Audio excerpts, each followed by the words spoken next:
عليكم البنات، كي دايرين؟ لاباس عليكم؟ نتمنى تكونوا بخير وعلى خير، في صحه جيده واحوالكم طيبه ان شاء الله.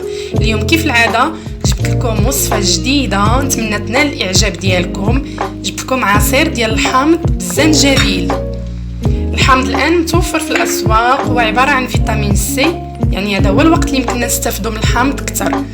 نخليكم مع المكونات على بركه الله. خديت 2 ديال الحامضات بالقشور، 3 ديال الحامضات بلا قشور، 2 حبات ديال الموز، ودانون ياغورت ديال الفواكه، زلافة ديال السكر سنيدة على حسب الحلاوه اللي كتبغيو، ونصف حبه ديال الزنجبيل الاخضر، وبعض اوراق النعناع، كميه قليله من اوراق النعناع، لتر ونصف من الماء. من بعد البنات ما قطعت 2 حامضات اللي بالقشور و3 ديال الحامضات اللي بلا قشور على هذا الشكل، هذا شكل رقيق. غادي نطحنوهم بلتر ونصف ديال الماء، وغادي نصفيوهم في الصفايه مزيان حتى تكون النتيجه بحال السيرو ديال الحامض. منين غادي نصفيوهم من بعد ما نصفيوهم غادي نحصلوا على الشكل ديال العصير بحال السيرو ديال الحامض، وغادي نطحنوه مع المكونات اللي قلتها لكم من قبل. من بعد ما طحنت الحامض وصفيته، انا حصلت على هذا السيرو ديال الحامض. دابا غادي نضيف عليه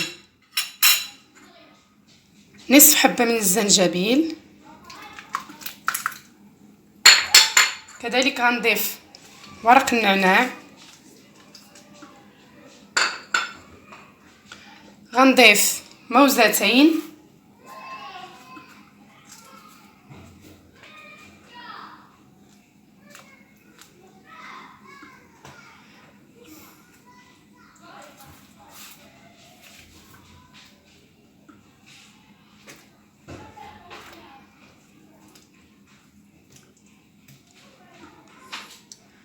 غنضيف ياغورت ديال الفواكه،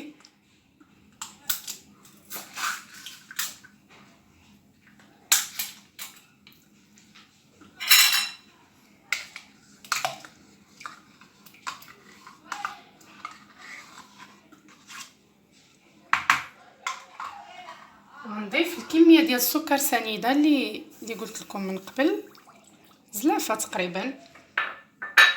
وغنطحن هاد المكونات بالخلاط الكهربائي، وغنخليكم مع الشكل النهائي ديال العصير ديالي.